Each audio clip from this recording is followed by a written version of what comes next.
So the college and faculty chairman, other college officials, our highly respected elders, fellows, members, good afternoon. I sincerely thank the faculty and I thank my school son for the for the kind introduction. He was the smallest, I think, in our class. So, now that he's big, I think he can say whatever he wants to say. Can I have the slides, please? I'll be speaking on research grant writing. And as a disclosure, I'm the representative of faculty of the college's Research and Grants Committee. So I think this gives some background to why I'm here. Thank you. Can I have the next slide, please?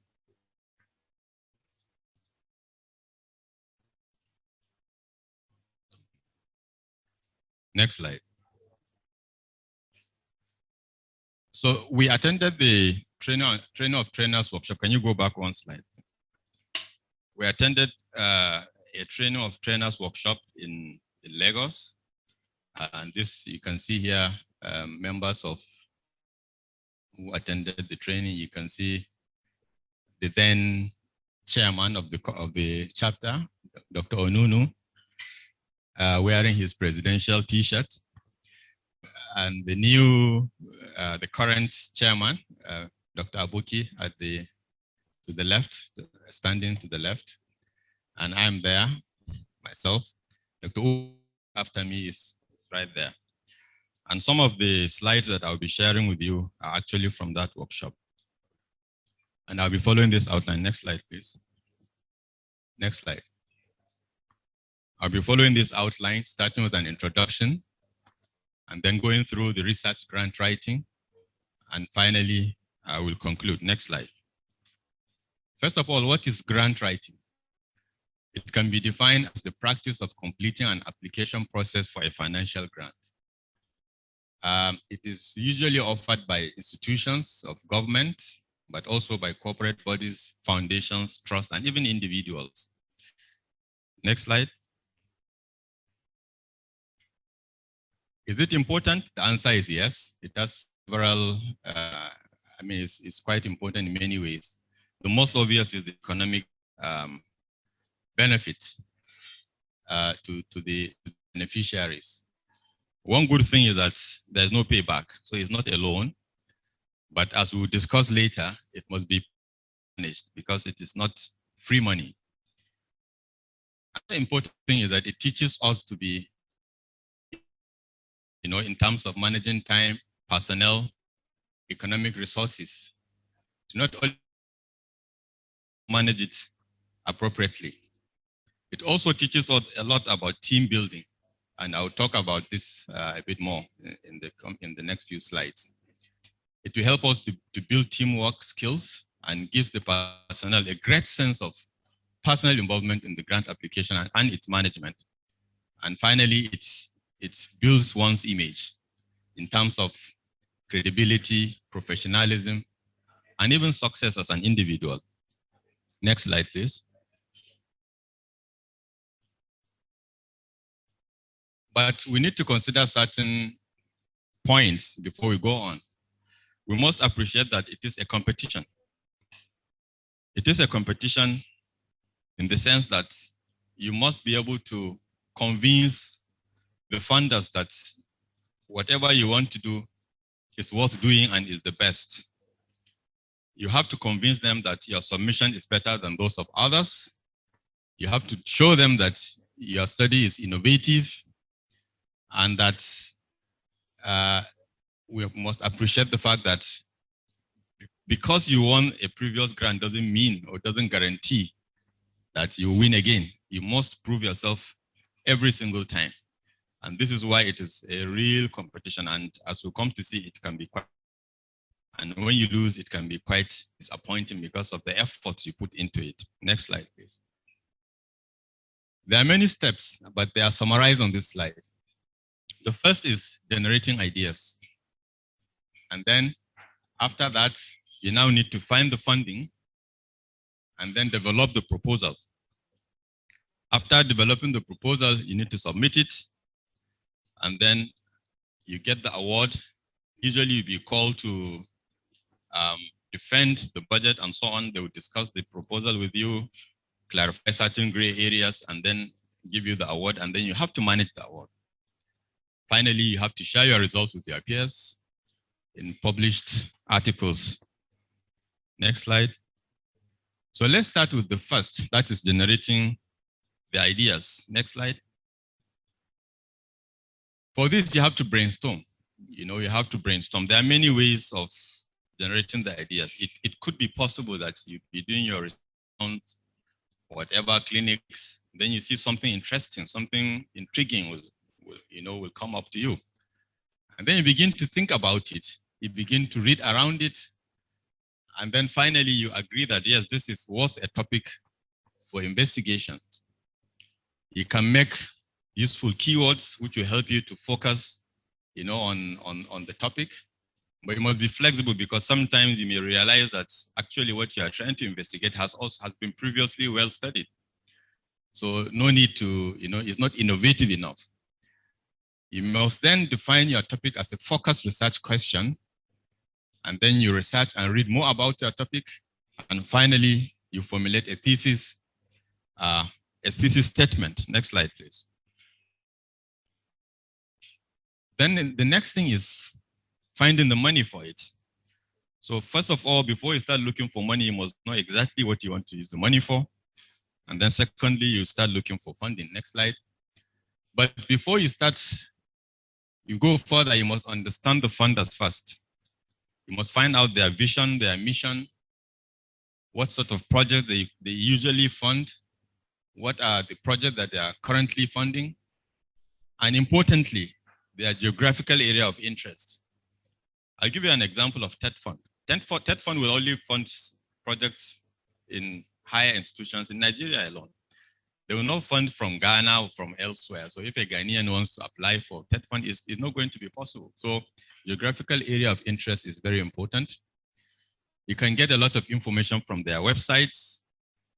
They usually will, announce the grants and you get a lot of details in there. But for some of the, grants, you must have somebody within the organization. For example, if you're approaching, say, some individuals, you must have someone close to the individual that will help you probably get the grant. But importantly, you must qualify. So the qualification criteria are very important. It could be a degree. You must be, say, a fellow of the West African College, for example, or you must have a PhD. Some will say you must be a professor or at least an associate professor before you apply. So the qualification criteria sometimes are extremely important, and that may rule out quite a number of people. Next slide. The grant announcement usually announces that, yes, you can now apply. But like I said earlier, before that comes up, you really must have something on ground, because usually when the announcement comes out, you have very little time to prepare your proposal. So the important thing is, if you know you want to apply for a certain grant, say TED Fund, you really must start working on the proposal before time. And if your research or study needs a lot of money, then you probably may have to search for international grants. And there are many sources for that.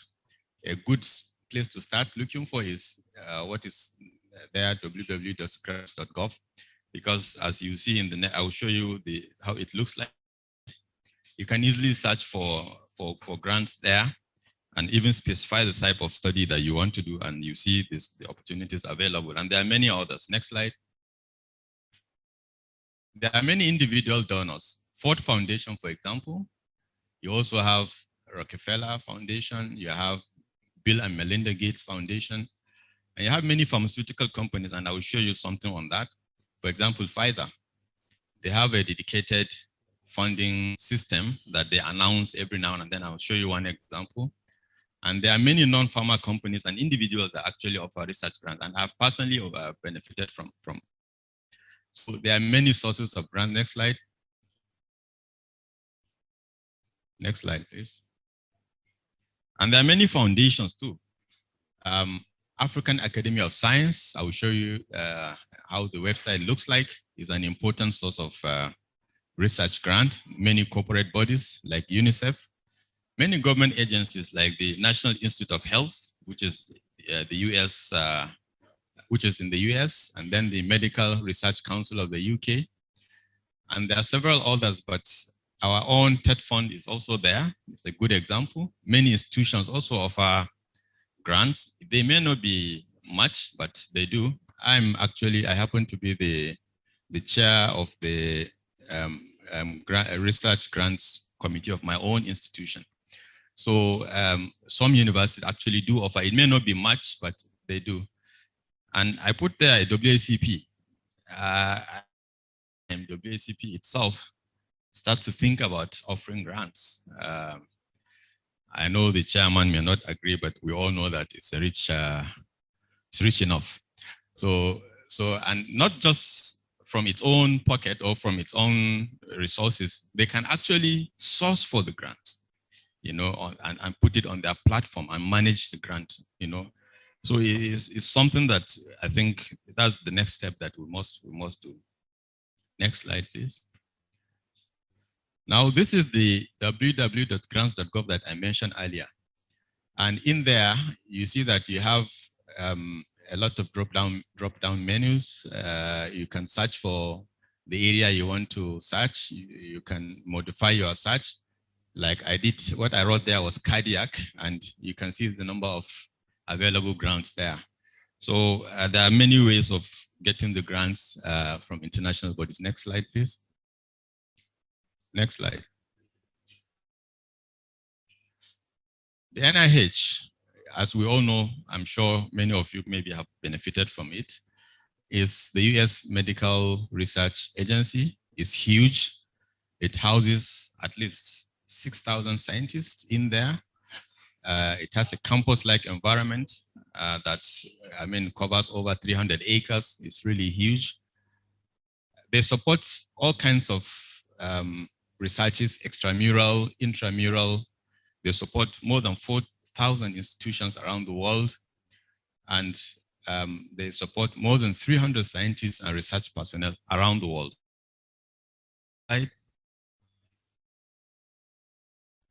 They fund all kinds of researches, the research grants, the R series, then the career development awards, research training and fellowships, and all sorts of projects, including centers. They support a lot of centers around the world. Next slide. This is how their website looks like. In there, you find a lot of information. For example, how to apply for the grants over here, the finding the grant, how you find the grant or the funding, and so on and so forth. And you get a lot of information when you check the website. Next slide, please. The Medical Research Council is for the UK.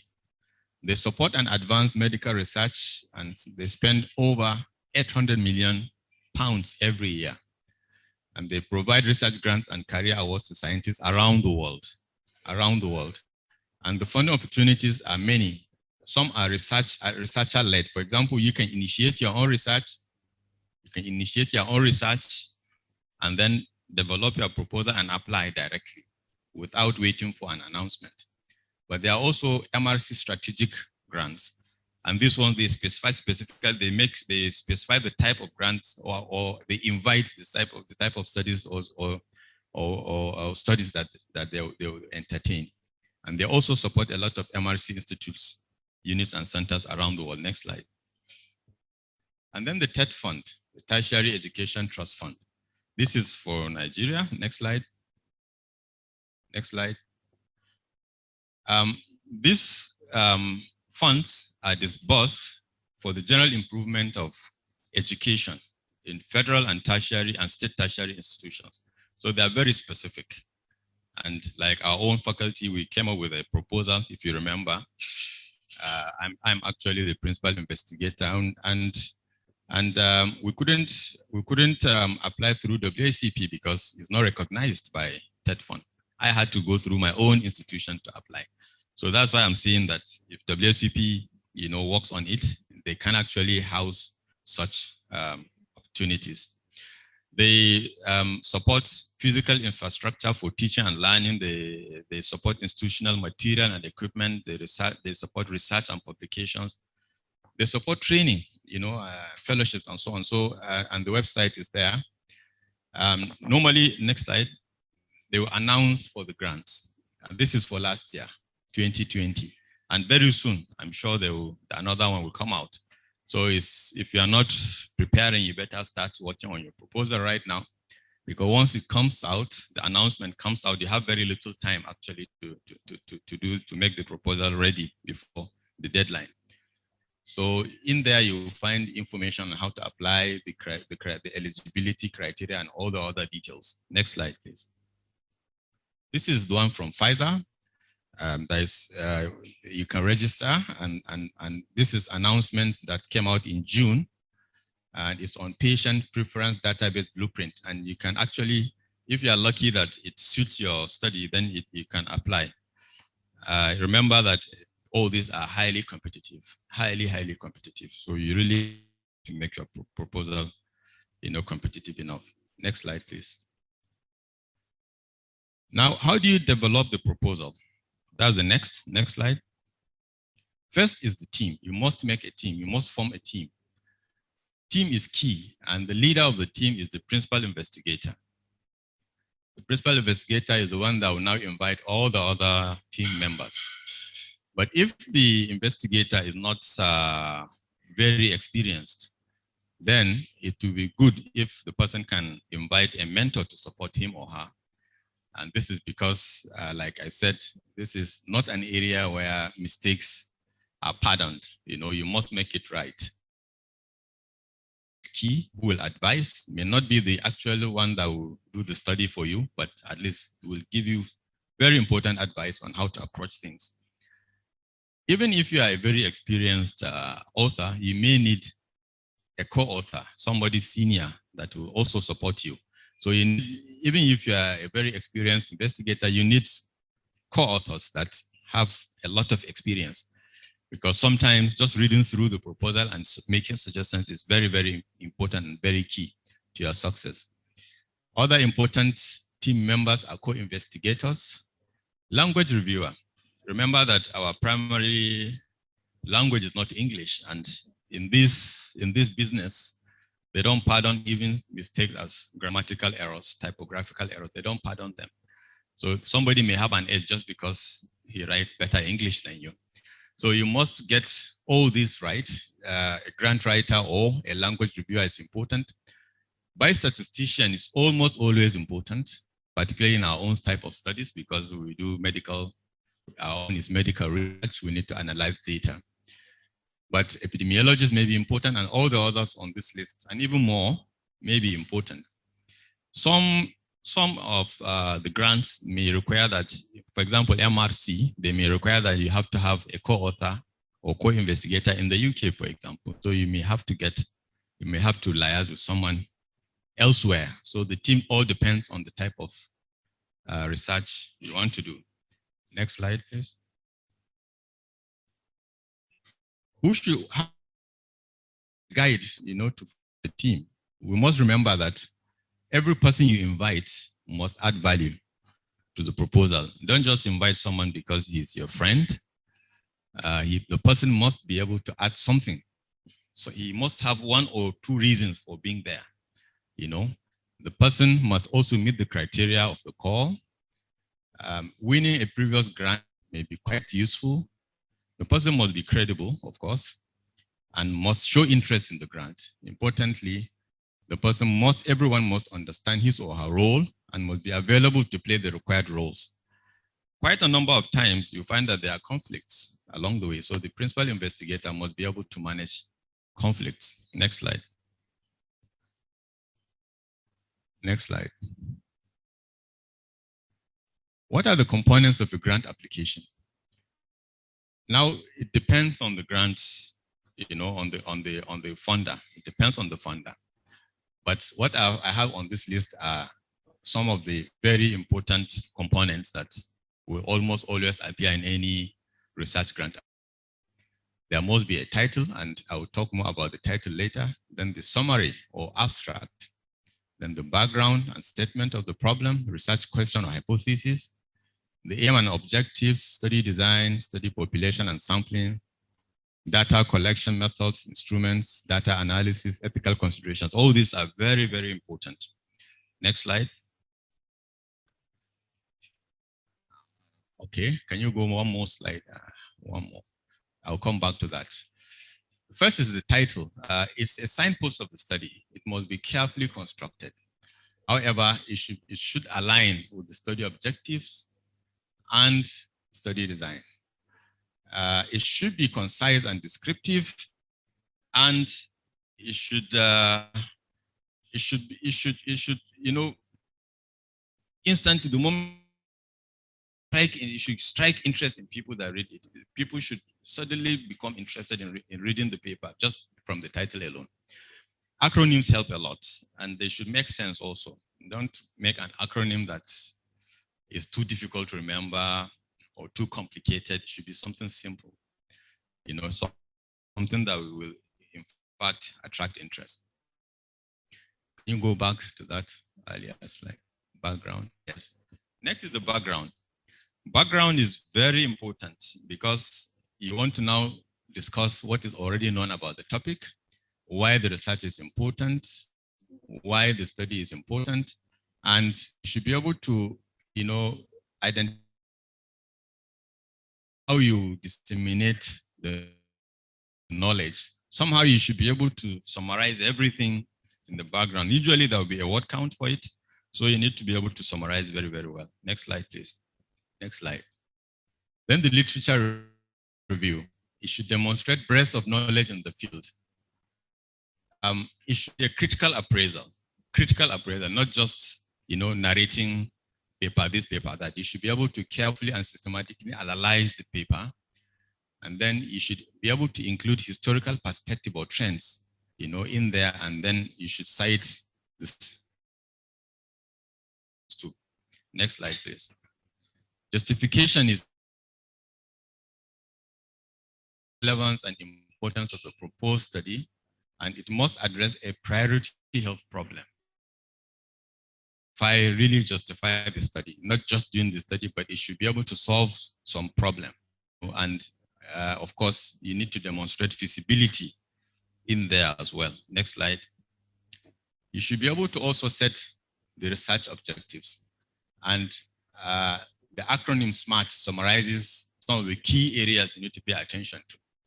The objectives should be specific, should be measurable, should be achievable, should be realistic, and should be time-bound. This, once you are able to identify or make sure that you pay attention to this, then most likely you come up with a strong study objectives. And then the objectives should be able to determine this type of study you want to do, the methodology you want to do. So it all depends on your objectives. If your study it looks like a clinical trial, then you must design your study as a clinical trial. Sometimes you can have mixed studies, You can have a registry, and then within it you build in a trial, small trial. There are many, many ways of designing the study. It all depends on the objectives. Next slide, please. Then you should be able to, write a clear sample size justification. Is very, very important, because if you make a mistake in there, you underpower the study. You should write a modern, detailed statistical analysis plan that addresses all the challenging things regarding statistics, missing data, for example, multiple comparisons, and so on and so forth. So it should be carefully written. Usually, like I said, you may need a statistician, a biostatistician, to join you in the study. Next slide. Ethical issues is next, and we must pay attention to this, because nobody is going to fund your study if you don't pay attention to ethics. You must pay attention to all the necessary components of ethical issues: confidentiality, voluntariness, beneficence, non-maleficence, all of them, including autonomy, informed consent, extremely important. Somebody, like if you are doing human study, you must be able to pay attention to all this, even animal studies, depending on what your study is all about. Next slide, please. But very importantly, you must follow the grant application guidelines exactly, because just for not paying attention to the guidelines of the grant, even if you have the best study, they will not fund it. This is because there will be reviewers that will be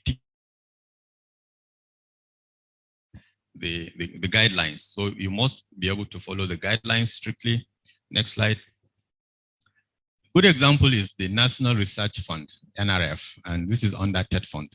It's an online application, actually. Once you submit the initial submission and the screen and they invite you to submit full proposal, you find that it's an online application. And there are many, many components of it. Some of them may even seem like repetition. So the earlier one studies this and get yourself conversant with the details, the better, because it's a score. The award scores to all these components. Project title, executive summary, odds. The list is very long. Next slide. Project impact, literature review, research methodology, time frame, activity indicator, study location. Next slide. Monitoring and evaluation mechanism, dissemination. These are all components of the grant. And you see that some of them may actually seem like repetition. So you must know exactly what to write at every single step. Next slide, please. I will tell you that you should not go beyond 20 words. So it must be short and concise. The executive summary, you must pay attention to the opportunities the project will help to address, the methodology to be adopted, and the estimated project budget. Must not exceed it even by one word, because they will mark you, they will mark it as a negative for you. So you must be able. It's extremely important. The summary is very, very important. The background and problem statement, I've already discussed this issue. The scope and coverage of the research project, and you should be able to justify the study in there. Importantly, it should pay attention to development in the background.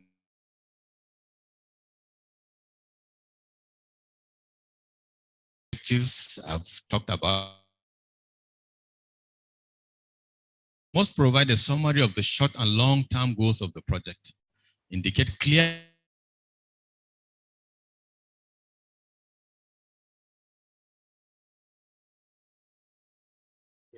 they may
including males, and usually multidisciplinary research is better than just a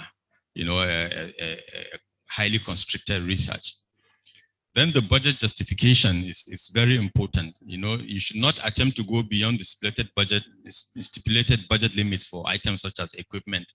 They will tell you that you should not go more than 25% of the budget on equipment. You should not spend more than 20% on personnel costs and allowances and so on. So these are very strict items on the on those aspects. You must pay attention to all of them.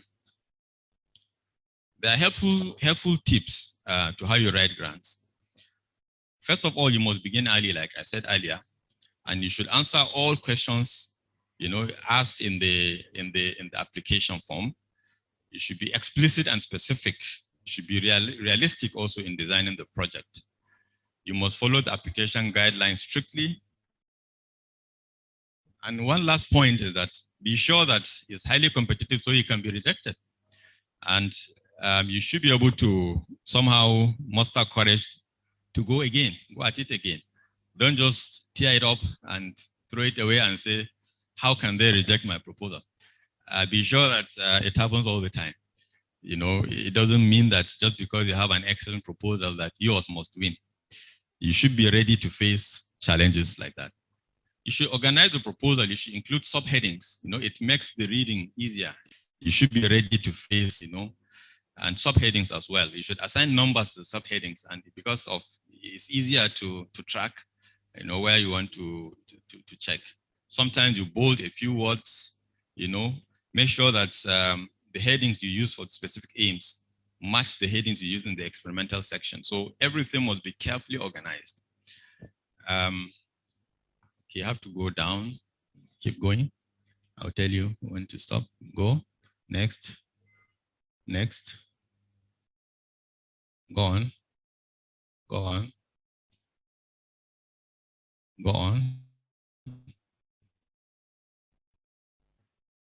keep going. Okay, keep going. Okay, stop there.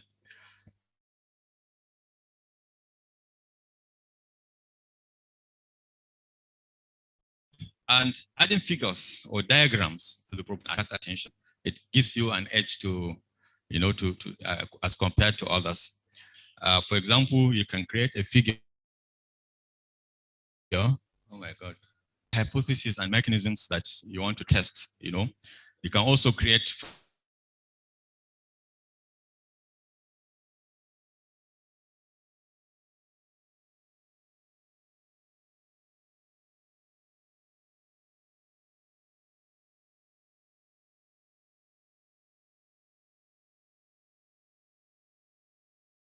hit them in the face with this information, attract attention, try to, create, ways of simplifying your proposal so that people can easily read it and understand what you want to say. Clarity is important. Next slide. I think I'm not sure where. Okay, next slide. Okay, stop. So clarity is very essential. Do not allow the reviewer, because your submission will be reviewed by not just one person, but quite a number of people. The reviewer should not be rereading your abstract or specific objective 3 times before they understand what you meant. Vital decisions are very, very important. Avoid trivial errors, avoid typographical errors. Next slide. Then proofread your work several times. Give several colleagues. If you are a less experienced person, give your mentor. And make sure it's the type of mentor that will read it, and also have the references checked carefully to make sure that citations are flawless. Do not miss reviewers in terms of support from the ship of the research. Next slide. This is just a summary of what I've said. 10 tips. Read the eligibility rules carefully. Leave plenty of time to prepare. Avoid unexplained jargons. Get other people to read it and give suggestions, make corrections. Make sure you explain clearly why the research is needed. Next slide.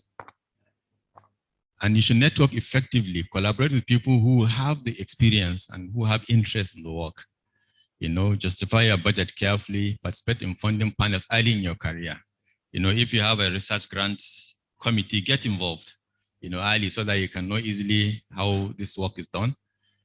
Interpret referees feedback carefully. And this is one thing that TED Fund is not good at doing.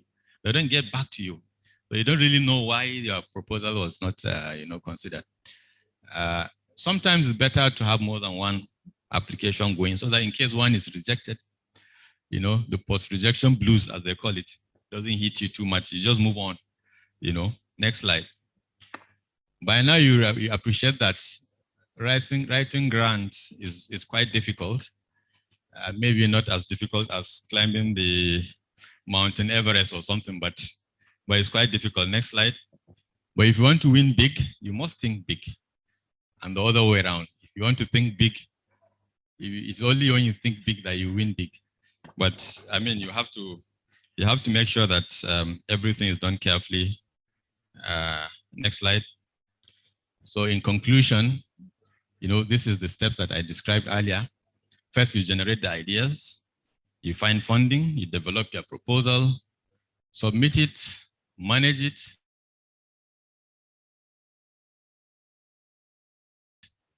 and then share forward. But it's doable. People have been doing it, and I hope we keep doing it as well.